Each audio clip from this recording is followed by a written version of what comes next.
एक नई कहानी के साथ। कुछ दिनों पहले मेरे पास एक फ्रेंड रिक्वेस्ट आई। यह किसी नीतू के नाम से थे। एक्सेप्ट करने से पहले मैंने उसकी प्रोफाइल को चेक किया तो पता चला कि अभी तक उसकी फ्रेंड लिस्ट में कोई भी नाम नहीं है। मुझे शक हुआ कि कहीं कोई फेक आईडी तो नहीं है। फिर सोचा नहीं हो सकता है फेसबुक ने इस यूज़र को नया मानते हुए मेरे साथ फ्रेंडशिप करने के लिए सजेस्ट किया हो।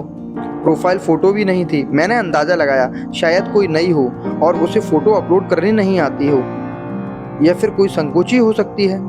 और फिर मैंने रिक्वेस्ट एक्सेप्ट कर ली। सबसे पहले उसकी ओर से धन्यवाद आया, फिर मेरे हर स्टेटस को लाइक और कमेंट मिलने शुरू हो गए।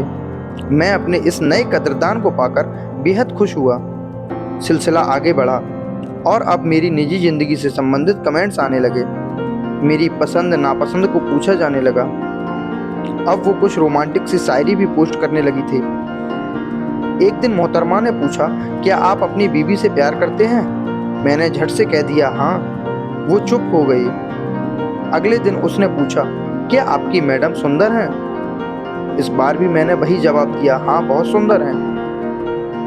अगले दिन वो बोली, क्या आपकी बीवी खाना भी अच्छा बनाती है? बहुत ही स्वादिष्ट, मैंने जवाब दिया। फिर कुछ दिन तक वो नज़र नहीं आई। अचानक कल सुबह उसने मैसेज बॉक्स में लिखा, मैं आपके शहर में आई हूँ, क्या आप मुझसे मिलना चाहेंगे? मैंने कहा हाँ ज़रूर। तो उसने कहा ठीक है, आ जाइए सिने गार्डन में, मिल भी लेंगे और मूवी भी देख लेंगे। मैंने कहा नहीं मैडम, आप आ जाइए मेरे घर पर, मेरे बीवी बच्चे आपसे मिलकर खुश होंगे। मेरी बीवी के हाथ का खाना भी खाकर देखिएगा। इस पर वो बोली, नहीं मैं आपकी मैडम के सामने नहीं आऊँगी, आपने आना है तो आ जाओ। मैंने उसे अपने यहाँ बुलाने की काफ़ी कोशिश की मगर वो नहीं मानी। वो बार बार अपनी पसंद की जगह बुलाने की जिद पर अड़ी थी और मैं उसे अपने यहाँ। वो झुंझला उठी और बोली, ठीक है मैं वापस जा रही हूँ, तुम डरपोक अपने घर पर ही बैठो। मैंने फिर उसे समझाने का प्रयास किया और सार्वजनिक स्थल पर मिलने के खतरे गिनाए, पर वो नहीं मानी। हार कर मैंने कह दिया, मुझसे मिलना है तो मेरे परिवार वालों के सामने ही मिलो, नहीं तो अपने घर जाओ। वो ऑफलाइन हो गई। शाम को जब घर पहुंचा तो डाइनिंग टेबल पर लजीज खाना सजा हुआ था। मैंने अपनी पत्नी से पूछा, कोई आ रहा है क्या खाने पर? वो बोली, हाँ नीतू आ रही है। मैंने कहा क्या? वो तुम्हें कहाँ मिली? तुम उसे कैसे जानती हो? तसल्ली रखिए साहब, वो मैं ही थी।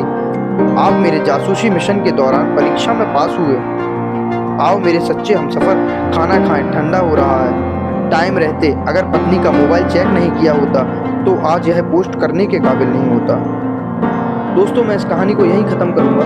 यदि आप चैनल पर नए हैं तो सब्सक्राइब करें, शेयर करें और लाइक करें।